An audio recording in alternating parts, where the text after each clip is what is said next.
Ladies and gentlemen, we've just had this massive storm blow through the U.S. Midwest here. It's still blowing through right now. It's in Indiana, going into Ohio.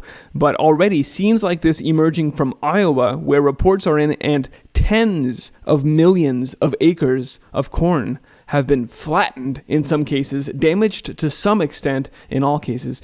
And as well, the grain elevators and silos, grain storage, irrigation equipment has been damaged, so even if the corn survived, it won't have water going forward. There's a ton of things that we need to talk about today. Let's do that. I'm Christian, and this is the Ice Age Farmer broadcast, and it's being described as the Great Derecho of 2020. Indeed, it qualifies as that, with an over 250-mile wide swath of storm and repeat gusts over 75 miles an hour. In fact, in Iowa, recorded upwards of 80, 90, even 100-mile-an-hour gusts, sustained gusts were seen, and this is what that looked like on the ground.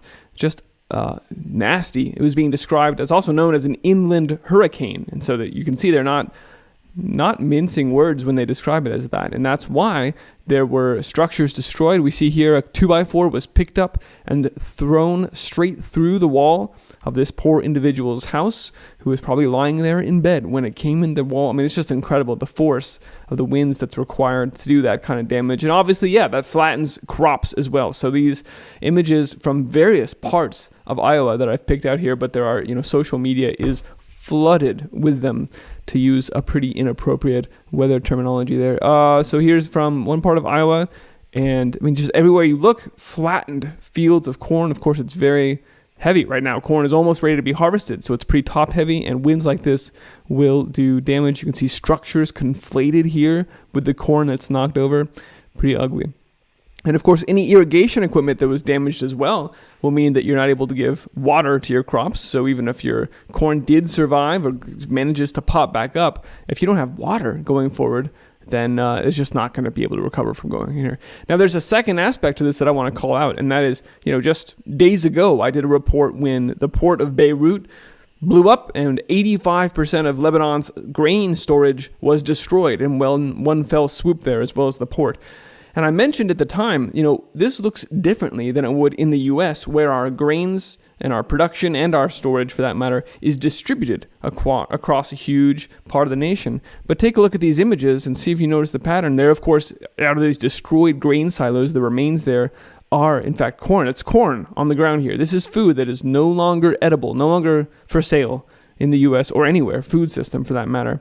Here's another picture of damaged grain silos. You can see, by the way, in the comments that the damage is just off the scale. A lot of people saying prayers, and you're in my thoughts. So you can tell this isn't just one, crazy YouTube report. This is a legitimate catastrophe for thousands of people, farmers who, especially after the terrible flooding last year, were squeezed. They took out credit this year, and they were really just hoping to get by this year and pay off last year. No, now they're solidly screwed. Now they're going bankrupt, and this will drive even more farms into the hands of the billionaires who are buying trillions, as we've reported, trillions of farmland going right now into their hands. More of the grain silos destroyed. There's again, you can see there on the ground is just a collection of corn that will never be eaten by anyone.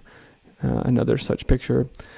All right, so this is by Arlen Suderman's estimate here, and this is when it was earlier in the day, still in Iowa, numbers still coming in. He was already saying that this could be 10 millions of acres corn impacted in Iowa alone. Of course, that number necessarily is higher when we start to take into the fact that it's already gone into other states since then, and it's still hitting Ohio right now. So we'll have to keep an eye on this situation to get a real, to get some real data, to get some real idea of how many acres of corn were damaged and what those yields are going to look like. But already the market has been responding today. Here, the corn ETF, you can see, as the damage came in, just kept trading up throughout the day. This was, by the way, a trend reversal from where things have been headed previously today. So, so trading on that, indicating, of course, what that means is that corn prices are going to rise. We've just lost some part of 10 million acres, in excess of that. Right now, we've been losing tons and tons of crops in China right now. I covered this yesterday. Everything is gone there. Even without the Three Gorges Dam breaking, we've already lost a tremendous amount of our crops this year, and that's what was prompting China to go out onto the world markets and try and suck up as much corn from anywhere they could, including here in the US, where they've already done purchases just last month of July that were literally off the scale. If you add those up, they're off the scale of anything that's ever been done in history before. And now we're losing 10% of our corn crop. More than that off the top right now. So this is a very interesting situation. Corn prices will be rising. Food prices will be rising in general. And this is totally in line with the kinds of crop losses we've been seeing around the world. Here's a couple more. Spain, the excessive rain has caused a loss of almost half of our cherries right off the top. Especially abundant rainfall has been impacting our crop production here. Quote, the excess rainfall has undoubtedly been our worst enemy. You can say that again. 45 to 50% of our cherries are just totally gone this year. In Estonia, labor shortages have been affecting the fruit and vegetable prices as well. Labor shortages in the agricultural sector, and of course that's the same story around the world right now with the COVID-19 restrictions on workers and quarantines going into effect. No labor is there to do the harvests. And I've been covering this developing story in the U.S. as more and more tests come back positive for farm workers, including stories like this one where it says, lo and behold, every single worker at this farm has tested positive. This was in New England, and now it's out here in California as well. Everyone tested positive. COVID is devastating the Central Valley of California. And this is being used to just shut down our food production. It's being used to shut down the meat plants as well. And so that's where we are. We've got natural calamities destroying both our grain stores, because as I've covered, the U.S. has no strategic grain reserves anymore. We liquidated them, and we've held cash that we could give out to the rest of the world if they needed help. But if it affects everybody, if there's a food shortage globally, that cash isn't going to do anybody any good, especially if it's dollars at this point.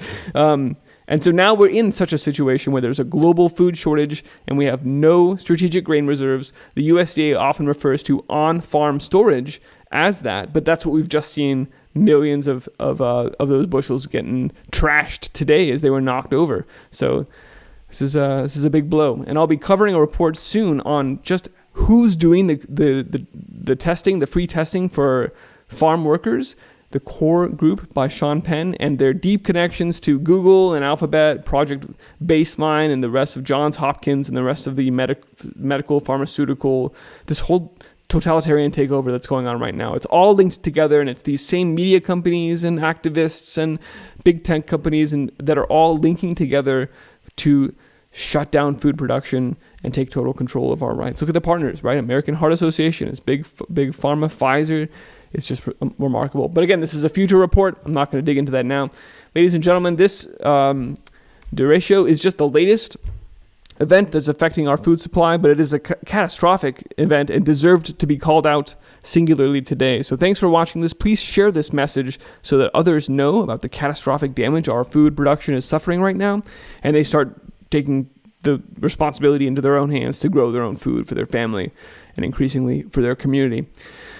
You can find this report and all my reports on iceagefarmer.com. And if you value this information, please do support this broadcast. I've put a few different ways you can do that up there on iceagefarmer.com/support. And I genuinely do appreciate that support. It keeps me running and means a lot. All right, thanks, folks. Help me spread the word about this. Let's go build great things, grow abundant food, and raise wonderful animals. Be well.